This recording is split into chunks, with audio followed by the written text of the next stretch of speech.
Hello प्यारे बच्चों, welcome to the class. प्यारे बच्चों, आज हम क्लास 12 इंडिगो से संबंधित शॉर्ट क्वेश्चन आंसर लेकर आए हैं, जो कि बोर्ड एग्जाम के पर्पज से बहुत ही महत्वपूर्ण है। कई सारे क्वेश्चन ऐसे हैं जो कई कई बार बोर्ड एग्जाम में पूछे गए हैं, तो इसलिए सभी प्रश्न इंपॉर्टेंट हैं। इन्हें अपनी फेयर कॉपी में नोट डाउन करना है, साथ ही साथ इसको कई बार पढ़ना है। आई होप आप लोग इसको रिमेंबर भी कर लेंगे तो अच्छा रहेगा। समझते हैं पहले, जिसे पहला प्रश्न से शुरू करते हैं। आज का पहला प्रश्न है, who was Rajkumar Shukla and why did he come to Lucknow. Rajkumar Shukla कौन थे और why did he come to Lucknow, वो लखनऊ क्यों आए थे। तो इसका आंसर सामने लिखा हुआ है प्यारे बच्चों, देखिएगा। Rajkumar Shukla was a poor peasant from Champaran district in Bihar. Rajkumar Shukla was a poor peasant. Rajkumar Shukla एक गरीब किसान थे, from Champaran district in Bihar, Bihar की चंपारण राजधानी से या चंपारण जिले से। तो राजकुमार शुक्ला कौन थे? राजकुमार शुक्ला एक गरीब किसान थे जो कि बिहार के चंपारण डिस्ट्रिक्ट से बिलोंग करते थे। He had come to Lucknow, वो लखनऊ आए हुए थे। Where a Congress session was being held, जहाँ पर कांग्रेस का एक सेशन आयोजित किया गया था, कांग्रेस की एक बड़ी मीटिंग रखी गई थी, और जहाँ पर to complain about the injustice of the landlord system in Bihar. और राजकुमार शुक्ला आए हुए थे टू कंप्लेन, शिकायत करने के लिए, अबाउट द इनजस्टिस, अन्याय के बारे में, ऑफ द लैंडलॉर्ड सिस्टम, उस लैंडलॉर्ड प्रथा को, जमींदारी प्रथा को, इन बिहार, बिहार में, अर्थात बिहार में हो रही जमींदारी प्रथा के शिकायत को लेकर के, अन्याय की शिकायत को लेकर के राजकुमार शुक्ला लखनऊ आए हुए थे। कहाँ पर? कांग्रेस सेशन में, ठीक है ना। तो क्या क्वेश्चन हमारा बनता है, हुआ Rajkumar Shukla and why did he come to Lucknow. Rajkumar Shukla was a poor peasant from Champaran district in Bihar. He had come to Lucknow where a Congress session was being held to complain about the injustice of the landlord system in Bihar. ठीक, चलो अगला प्रश्न पढ़िएगा। अगला question कहता है कि where is Champaran district situated. Champaran district कहाँ पर स्थित है? What did the peasants grow there, वहाँ पर किसान लोग क्या क्या उगाते थे। And how did they use their harvest, और वे अपने हार्वेस्ट का किस प्रकार से उपयोग करते थे, अपनी फसल का किस प्रकार से उपयोग करते थे। तो चंपारण राजधानी कहाँ पर स्थित है, और वहाँ पर किसान लोग क्या उगाते थे, और वो अपने फसल को किस प्रकार से उपयोग करते थे। अच्छा क्वेश्चन है, चलिए इसका आंसर देखते हैं। Champaran district of Bihar is situated in fool hill foothill foothill of the Himalaya near the kingdom of Nepal. तो समझिएगा, चंपारण डिस्ट्रिक्ट ऑफ बिहार, चंपारण बिहार का एक डिस्ट्रिक्ट है, इस सिचुएटेड जो कि स्थित है, इन फूट हिल अर्थात तलहटी पर, ऑफ हिमालयास, हिमालय, हिमालय की, अर्थात चंपारण बिहार का एक डिस्ट्रिक्ट है जो कि हिमालय की तलहटी पर स्थित है, near the kingdom of Nepal, Nepal राजधानी के निकट। अंडर एन एंशियंट अरेंजमेंट, एक प्राचीन व्यवस्था के अंतर्गत, the Champaran peasants were sharecroppers, Champaran के जो किसान थे वे सभी शेयर क्रूपर्स थे, बटाईदार थे। शेयर क्रूपर का मतलब क्या होता है? अर्थात दूसरे की ज़मीन को किराए पर लेकर के उस पर खेती करना। तो वहाँ के जो जितने भी किसान थे वो अधिकतर शेयर क्रूपर्स ही थे। और they had to grow indigo, उनको इंडिगो की खेती करनी पड़ती थी। इंडिगो का मतलब क्या हुआ? नील की खेती, अर्थात उन्हें नील की खेती करनी पड़ती थी। किस प्रकार से? ऑन 15% ऑफ द लैंड, अर्थात वो ज़मीन में जो पैदा होता था उसका केवल 15% उनको मिलता था, केवल 15% पर वो खेती करते थे। And give it to the English estate owner as rent, और बाकी का जो बचता था उसको अंग्रेज़ों को, अंग्रेज ज़मींदारों को, मालिकों को किराए के रूप में दे दिया करते थे। अर्थात जो भी इंडिगो उन्होंने वो उत्पादन करते थे उसका ओनली 15% अपने पास रखते थे, बाकी का पूरा 85% वो किराए के रूप में अंग्रेज़ों को दे दिया करते थे। Come to the next question. अगला क्वेश्चन कहता है, how did the development of synthetic indigo affect the English estate owner and the Indian tenants. Question का मतलब क्या हुआ? How did the development of synthetic indigo affect, synthetic indigo के development ने किस प्रकार से प्रभावित किया द इंग्लिश स्टेट ओनर, वहाँ के अंग्रेज ज़मींदारों को, एंड द इंडियन टीनेंट्स, और भारतीय किसानों को। तो जब जर्मनी में सिंथेटिक इंडिगो अर्थात बनावटी नील की खेती का आविष्कार हो गया था, तब अंग्रेज़ों और भारतीय किसानों पर इसका क्या प्रभाव पड़ा? इसका आंसर देखिएगा। The English estate owner saw that, जो अंग्रेज ओनर थे, ज़मींदार थे, उन्होंने देखा कि indigo cultivation was no longer profitable, indigo की खेती अब अधिक लाभदायक नहीं है। तो दे वांटेड, ये टी है ये, they wanted money from the sharecroppers, इसलिए वो शेयर क्रूपर से पैसा वापस चाहते थे एज कंपनसेशन, एक कंपनसेशन के तौर पर, अर्थात हर्जाने के रूप में, for being related from the from being released from the 15%, अर्थात 15% के अतिरिक्त भी वो कंपनसेशन के रूप में, हर्जाने के रूप में भारतीय किसानों से और कुछ चाहते थे। अर्थात जो 15% का उत्पादन, 15% जो किसान रखते हैं, बाकी 85% तो अंग्रेज़ लोग ले ही लेते हैं। अब अंग्रेज़ों ने ये कहा कि नील की खेती करना लाभदायक नहीं है, इसलिए आप 15% जो रखते हैं उसमें से भी हमको आप दीजिए। ये तो गलत है ना। इसलिए दे obtained agreement from their tenants to this effect and extorted money illegally and deceitfully, इसलिए उन्होंने दे obtained agreement, इसलिए उन्होंने एक प्रकार का एग्रीमेंट कर लिया था उन किसानों से, दिस अफेक्ट, इस प्रभाव को लेकर के, एंड एक्सटॉर्टेड मनी, और पैसे की मांग करते हैं, इलीगली, गैर कानूनी तौर से, एंड डिसीफुली अर्थात उनको दबाव में ला करके। तो इस प्रकार से जब सिंथेटिक इंडिगो का डेवलप होता है, खोज हो जाती है, उसका आविष्कार हो जाता है, तो जो अंग्रेज़ थे भारतीय किसानों पर अधिक दबाव डालते हैं और कहते हैं कि 15% जो आप लोग रखते हो मेहनताने के रूप में, उसमें से भी आप हमको हर्जाने के रूप में दीजिए, क्योंकि हमको इसमें अधिक लाभ नहीं हो रहा है। ठीक है ना, वो फोर्सली मांग करते हैं। अगले क्वेश्चन पर बढ़ते हैं। क्वेश्चन नंबर 4 कहता है, how did the Indian peasants react to the new agreement released them from sharecropping arrangement. Question कहता है, how did the Indian peasants react, भारतीय किसान किस प्रकार से रिएक्ट करते हैं, किस प्रकार से प्रतिक्रिया करते हैं, टू द न्यू एग्रीमेंट, उस नए एग्रीमेंट को, उस नए सहमति को, related them from the sharecropping arrangement, जो उनके पटाईदारी अरेंजमेंट या पटाईदारी व्यवस्था से संबंधित था। अर्थात जो भारतीय किसान थे वो किस प्रकार से जो नया एग्रीमेंट था उसको रिलेट करते हैं, उसको किस प्रकार से उसमें अपना प्रभाव स्थापित करते हैं। तो इसका आंसर देखिएगा, the sharecropping arrangement was troublesome to the peasant, जो शेयर क्रोपिंग अरेंजमेंट था अर्थात पटाईदारी व्यवस्था थी, वो भारतीय किसानों के लिए ट्रबलसम था, अर्थात परेशानी भरा हुआ था।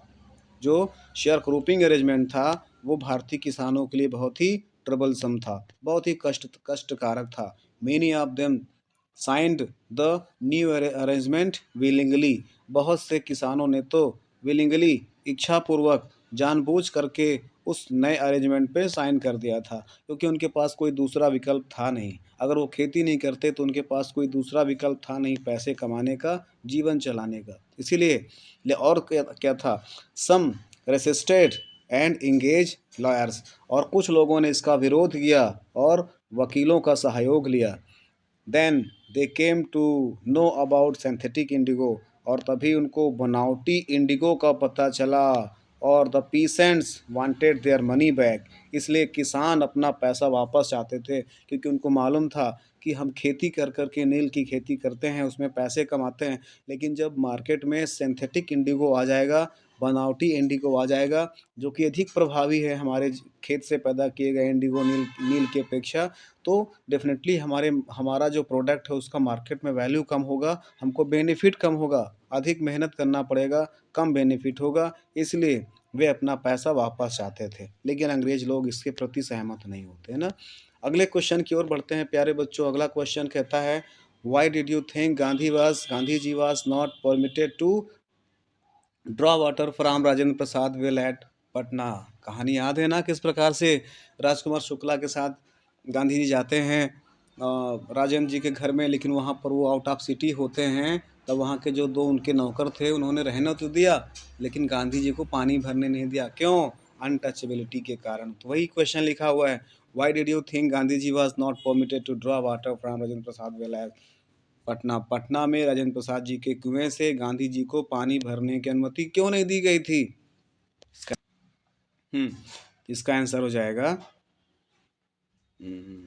ये इसका आंसर हो जाएगा, the servants of Rajendra Prasad thought Gandhi ji to be another peasant. The servant of Rajendra Prasad ji के नौकरों ने थॉट सोचा गांधी जी को टू बी अनदर पीसेंट एक दूसरा किसान। तो राजेंद्र प्रसाद जी के नौकरों ने गांधी जी को सोचा कि ये भी कोई किसान है। They did not know him, वे वास्तव में गांधी जी को नहीं जानते थे। They were not certain whether he was an untouchable और नॉट, और वो इस बात से भी निश्चित नहीं थे कि गांधी जी अनटचेबल हैं या नहीं, अर्थात गांधी जी छुआछूत वाले हैं या नहीं, गांधी जी निम्न वर्ग के हैं या उच्च वर्ग के हैं, उनको इस बात की भी जानकारी नहीं थी। इसलिए दे फियर्ड दैट, उनको भय था कि सम ड्रॉप, कुछ बूंद, फ्रॉम हिज बकेट, उनकी बाल्टी से, माइट पॉल्यूट, गंदा कर सकती है, प्रदूषित कर सकती है, द इंटायर वेल, पूरे कुएं को। वो सोचते थे कि अगर ये अनटचेबल हुए, अगर ये अछूत हो गए, तो अगर ये पानी भरेंगे तो इनकी बाल्टी से कुछ बूंद गिरा हुआ पानी अगर वापस कुएं में चला जाएगा तो पूरा का पूरा पानी पल्यूट हो जाएगा, प्रदूषित हो जाएगा। So he was not permitted to draw water from the well, इसलिए उन्होंने गांधी जी को कुएं से पानी भरने की अनुमति नहीं दी। तब गांधी जी ने महसूस किया कि मुझे बहुत काम करना पड़ेगा इस चंपारण में, मुझे तो पटाईदारों को भी अंग्रेज़ों के इस षड्यंत्र से मुक्ति दिलानी होगी। साथ ही साथ जो समाज में फैली बुराइयां हैं, छुआछूत है, अन्य प्रकार की चीज़ें हैं, अमीरी गरीबी है, छुआछूत है, मुझे इन सब पर बहुत अधिक काम करना पड़ेगा। तब गांधी जी को एहसास हुआ था।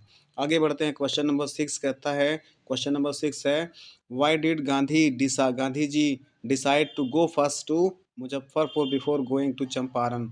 गांधी जी ने चंपारण जाने से पहले मुजफ्फरपुर जाने का निर्णय क्यों लिया? गांधी जी ने चंपारण जाने से पहले मुजफ्फरपुर जाने का डिसीजन क्यों लिया?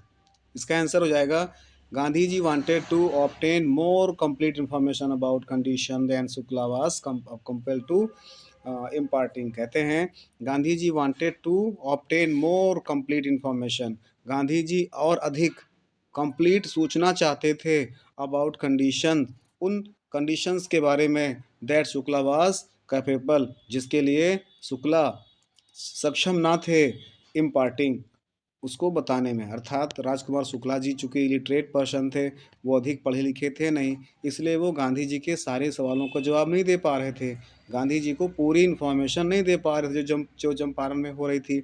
इसीलिए मुजफ्फरपुर लॉयर्स मुजफ्फरपुर के वकील, who frequently represented peasants group in court, जिन्होंने अभी अभी किसानों का ग्रुप कोर्ट में प्रस्तुत हुआ था, ब्रीफ गांधी जी को संक्षेप में बताता है अबाउट देयर केसेस, उनके मामलों में। इसलिए वो मुजफ्फरपुर जाते हैं ताकि वहाँ पर जो मामला चल रहा है, वहाँ पर लॉयर्स, वहाँ पर वकीलों से मिले, और वहाँ पर वो कुछ परिचित लोग भी उनके थे, गांधी जी के कुछ परिचित लोग भी थे, कोई एक शिक्षक थे और एक तो प्रधानाचार्य भी थे जो कि गांधी जी से बहुत परिचित थे। जब गांधी जी वहाँ मुजफ्फरपुर पहुँचते हैं स्टेशन पर, तो वो बहुत सारे बच्चों को लेकर के गांधी जी का स्वागत करने भी जाते हैं, और एक शिक्षक थे जो गांधी जी को 3 दिन तक अपने घर में रखते हैं, बिना डरे हुए कि अंग्रेज लोग कहीं हमको नौकरी से ना निकाल दें। उस समय ये प्रथा थी कि जो गवर्नमेंट एम्प्लॉय थे, सरकारी कर्मचारी थे, वे किसी भी क्रांतिकारी की हेल्प नहीं करते थे, अगर हेल्प करते थे तो अंग्रेज उनको नौकरी से निकाल देते थे।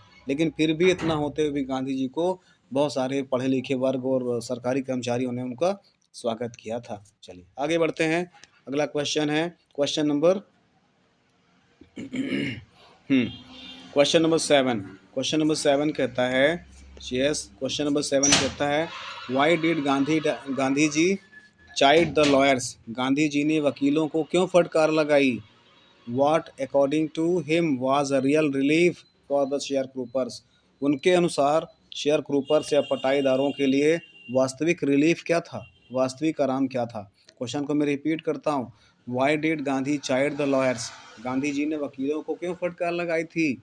वाट अकॉर्डिंग टू हिम, उनके अनुसार क्या, वाज था, द रियल रिलीफ, वास्तविक आराम, फॉर द शेयर क्रूपर्स के लिए, किसानों के लिए, पटाईदारों के लिए, उनके अनुसार वास्तविक में क्या रिलीफ था, क्या आरामदायक चीज़ था। यस, इसका आंसर देखते हैं। Gandhi ji chide the lawyers for celebrating for collecting big fees from the poor sharecroppers. Gandhi ji chide the lawyers, Gandhi ji ने वकीलों को फटकार लगाई, फॉर कलेक्टिंग बिग फीस, अधिक फीस इकट्ठा करने के लिए, from the poor sharecroppers, उन गरीब पटाईदारों से। गांधी जी ने फटकार लगाई उन वकीलों को कि गरीब लोग शेयर ग्रुपर्स हैं और आप इनसे बड़ी मात्रा में फीस इकट्ठा करते हैं। ही थॉट दैट, उन्होंने सोचा कि taking such cases to the court, इस प्रकार के मामलों को कोर्ट में ले जाना, डिड लिटिल गुड, थोड़ा अच्छा होगा, टू क्रश्ड, कष्ट देना, एंड फियर स्ट्राइकन, और भय से भरा हुआ, पीसेंट्स, किसानों को, अर्थात इन भय से भरे हुए और टूटे हुए कमज़ोर किसानों का मामला कोर्ट में ले जाना उतना अच्छा नहीं है। द रिलीफ फॉर देम, उनके लिए आराम, अकॉर्डिंग टू गांधी जी के अनुसार, वाज था, टू बी फ्री, मुक्ति दिलाना, फ्रॉम फियर, भय से। अर्थात गांधी जी के अनुसार पहले किसानों के अंदर जो भय व्याप्त है, उस भय से उनको मुक्ति दिलानी है, बजाय इसके कि उनके मामले को कोर्ट में ले जाया जाए, क्योंकि पता है कोर्ट में अंग्रेज़ों का शासन है और अंग्रेज़ों के खिलाफ ही हमको लड़ना है, तो हमको सही न्याय मिलने की संभावना कम है। लेकिन हम सही न्याय तब ले पाएंगे जब हम अपने आप को मजबूती के साथ वहाँ पर रिप्रेजेंट करें, अपने पक्ष को मजबूती के साथ वहाँ पर रखेंगे। इसके लिए सबसे पहले ज़रूरी है कि हम अपने अंदर से भय को निकालें। चलिए, क्वेश्चन नंबर 8 है, listen and read the question carefully and I once again say you, हर क्वेश्चन को कोशिश करिएगा फेयर कॉपी में नोट डाउन करने के लिए, क्योंकि each and every question is very important. Question number 8 है, how did Gandhi ji begin his mission in Champaran, Gandhi ji ने अपना मिशन चंपारण में किस प्रकार से शुरू किया। How for did he efforts prove successful, और असफलता को प्रूव करने के लिए उन्होंने क्या क्या प्रयास किए। चलिए इसका भी आंसर देखते हैं। He begin by trying to get the facts, उन्होंने अपने काम की शुरुआत की सबसे पहले सत्य बात को जानकर, अर्थात इस जो कंप्लेन है जो राजकुमार शुक्ला जी चंपारण से संबंधी शेयर क्रूपर्स और अंग्रेज़ों के जो नया बॉन्ड था उसकी शिकायत लेकर के लखनऊ आए थे, इसमें क्या सच्चाई है। सबसे पहले गांधी जी ने इस बात को जाना, चूँकि वकील थे, उनको सब पता है कि हमें जब अंग्रेज़ों से लड़ना है या किसी सामने वाले से लड़ना है तो हमें कौन कौन से फैक्ट को मजबूती से रखना पड़ेगा। इसलिए सबसे पहले वो बहुत सारे फैक्ट को इकट्ठा करते हैं। First he visited the secretary of the British landlords association, और वो सबसे पहले ब्रिटिश लैंडलॉर्ड एसोसिएशन के सेक्रेटरी से मिलने जाते हैं। He told Gandhi ji that, और उसने गांधी जी को कहा कि they could give no information to an outsider, वह किसी बाहरी व्यक्ति को किसी भी प्रकार की कोई सूचना नहीं दे सकता है। Then Gandhi ji called on British officer commissioner of the Tirhut division, then Gandhi ji called, तब गांधी जी को बुलाया गया, on the British official commissioner, एक ब्रिटिश ऑफिशियल कमिश्नर के पास, ऑफ द तिरहुत डिवीज़न, जो कि तिरहुत डिवीज़न का था, अर्थात तिरहुत डिवीज़न के एक ब्रिटिश ऑफिसर कमिश्नर के द्वारा गांधी जी को बुलाया जाता है। और the commissioner try to bully Gandhi, और जो कमिश्नर था उसने गांधी जी को बुली अर्थात धमकाने की कोशिश की, and advised him to leave Tirhut, और एडवाइस दिया, सलाह दिया कि आप जितनी जल्दी हो सके तिरहुत छोड़कर चले जाइए। अर्थात जब वो ब्रिटिश कमिश्नर गांधी जी को बुलाता है तो उनको धमकाने की कोशिश करता है और ये कहता है कि आप जितनी जल्दी हो सके चंपारण और तिरहुत छोड़ करके यहाँ से चले जाइए। चलिए अगला क्वेश्चन है, अगले क्वेश्चन को ध्यान से पढ़ना है। अगला क्वेश्चन कहता है, why did Gandhi ji feel that taking the Champaran case to the court was useless, Gandhi ji ने क्यों कहा कि चंपारण के केस को कोर्ट में ले जाना बहुत अच्छा नहीं है। Why did Gandhi ji feel that, Gandhi ji ने क्यों महसूस किया कि taking the Champaran case, Champaran case को ले जाना टू द कोर्ट, कोर्ट में, न्यायालय में, वाज यूजलेस, बेकार था। अर्थात गांधी जी ने क्यों महसूस किया कि चंपारण केस को कोर्ट में ले जाना यूजलेस था। ये क्वेश्चन 14 में आ चुका है प्यारे बच्चों। चलिए आंसर देखते हैं। गांधी जी फेल्ट दैट, गांधी जी ने महसूस किया कि taking the Champaran case to the court, Champaran के मामले को न्यायालय में ले जाना वाज यूजलेस, निरर्थक था। बिकॉज, क्योंकि the real relief for the peasants, क्योंकि किसानों के लिए वास्तविक आराम वुड कम ओनली व्हेन, केवल तभी आ सकता था जब दे बिकम फियरलेस, जब वे भय मुक्त हो जाएं। अर्थात गांधी जी ने सोचा कि सबसे पहले उनके मामले को कोर्ट में ले जाने से अच्छा है पहले उनके अंदर के भय को दूर किया जाए। The peasants were in acute panic, क्योंकि जो पीसेंट्स थे, किसान थे, वे अत्यधिक डरे हुए थे। तो पूरा मिलाकर क्या हुआ, Gandhi ji felt that taking the Champaran case to the court was useless, Gandhi ji ने महसूस किया कि चंपारण के मामले को कोर्ट में ले जाना यूजलेस है। Because the real relief for the peasants could come only when they come fearless, क्योंकि वास्तविक रिलीफ उनके लिए तभी मिलेगा जब वे फियरलेस हो जाएंगे। और the peasants were in acute panic, और क्योंकि जो पीसेंट्स थे, किसान थे, वो बहुत ही ज़्यादा डरे हुए थे।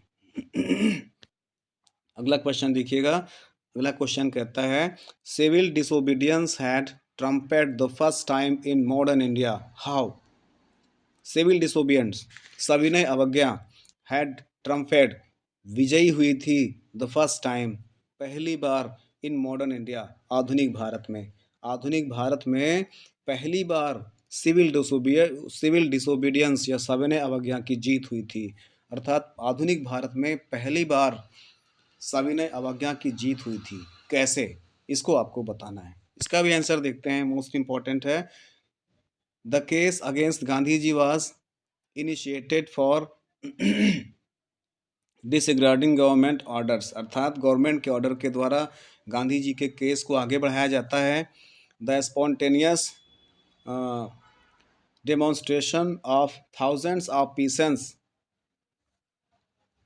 बैफल्ड द ऑफिसर्स, अर्थात हजारों की संख्या में जो भारतीय किसान थे वे ऑफिसर्स के आसपास टहलने लगते हैं। द जज was requested to postpone the trial, जज के द्वारा रिक्वेस्ट किया जाता है कि आज के मामले को पोस्टपोन किया जाए, आगे बढ़ाया जाए। Gandhi ji refuse to furnish bell, और गांधी जी ने बेल अर्थात गांधी जी ने भी बेल से रिहा होने से भी मुक्ति मना कर दिया। गांधी जी ने भी कहा कि मैं बेल, मुझको बेल किस बात की, बेल का मतलब जमानत। ये गांधी जी को कहा गया कि आपको 120 मिनट के लिए, 2 घंटे के लिए या 3 घंटे के लिए जमानत पर छोड़ा जा रहा है। गांधी ने कहा why it is bail for me, मैंने कोई गलती नहीं की है, पहले मेरी गलती तो आप प्रूफ करिए। बिना मुझे गलत कहे हुए, बिना मुझे गलत साबित किए हुए आप किस प्रकार से मेरी जमानत पर मुझे रिहा कर रहे हैं, पहले मेरी गलती तो बताइए। इसके बाद क्या होता है, द जज रिलीज्ड हिम विदाउट बेल, इसलिए बाद में जज ने गांधी जी को बिना किसी बेल के ही छोड़ दिया था, फ्री कर दिया था। और several days later Gandhi received an official letter, कई दिनों के बाद गांधी जी ने एक ऑफिशियल लेटर प्राप्त किया। The case against him had been dropped, और उनके खिलाफ लिया गया जो केस था उसको बंद कर दिया जाता है। 10 इस प्रकार से सिविल डिसोबीडियंस हैड ट्रम्पेट, इस प्रकार से सिविल डिसोबीडियंस की पहली बार जीत होती है। इस प्रकार से सविनय अवज्ञा की पहली बार जीत होती है। सविनय अवज्ञा क्या अर्थ होता है, सविनय अर्थात विनती के साथ, अवज्ञा हम आपकी बात नहीं मानेंगे, अर्थात हम आपसे विनती करते हैं कि हम आपकी बात को नहीं मानेंगे। ये था गांधी जी का स्टंट। आगे बढ़ते हैं, क्वेश्चन नंबर नेक्स्ट है, ध्यान से पढ़िएगा प्यारे बच्चों। कहता है how did Gandhi teach his followers a lesson for self reliance, अर्थात सेल्फ रिलायंस के लिए, अर्थात स्वयं पर विश्वास करने के लिए गांधी जी ने किस प्रकार से अपने फॉलोअर्स को शिक्षा दी। किस प्रकार से उनको सीख दी कि सर्वप्रथम first of all if you want to be success in your life then believe in yourself, be self reliance. इसका आंसर देखते हैं। During the Champaran action, Champaran के एक्शन के दौरान Gandhi ji is lawyers friends thought, Gandhi ji के लॉयर मित्रों ने सोचा इट वुड बी गुड, ये अच्छा होगा, इफ़ सी एफ एंड्रॉयड, जो एक नाम था C F Andrews, stayed on the Champaran, Champaran में ही रुके एंड हेल्प देम, और उनकी मदद करें। एक्चुअली जो सी एफ एंड्रयूज थे वो डेफिनेटली एक ब्रिटिश ऑफिसर थे, बड़े ऑफिसर थे, लेकिन वो गांधी जी के अच्छे भक्त थे, गांधी जी के फॉलोअर थे, वो गांधी जी की सारी बात मानते थे।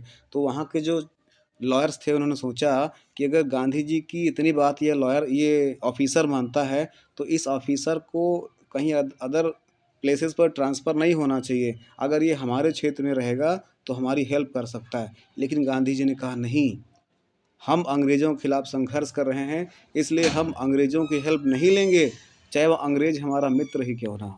इसीलिए ड्यूरिंग द चंपारण एक्शन के दौरान Gandhi ji is lawyer friend thought, Gandhi ji के वकील मित्रों ने सोचा इट वुड बी गुड, ये उनके लिए अच्छा होगा, if C F Andrews stayed on the Champaran and help them, अगर सी एफ एंड्रयूज चंपारण में ही रुकें और उनकी मदद करें। और ये हो सकता था, अर्थात उनका जो ट्रांसफ़र था वो रुक सकता था अगर गांधी जी एक बार उनसे कह देते तो, लेकिन गांधी जी ने मना कर दिया।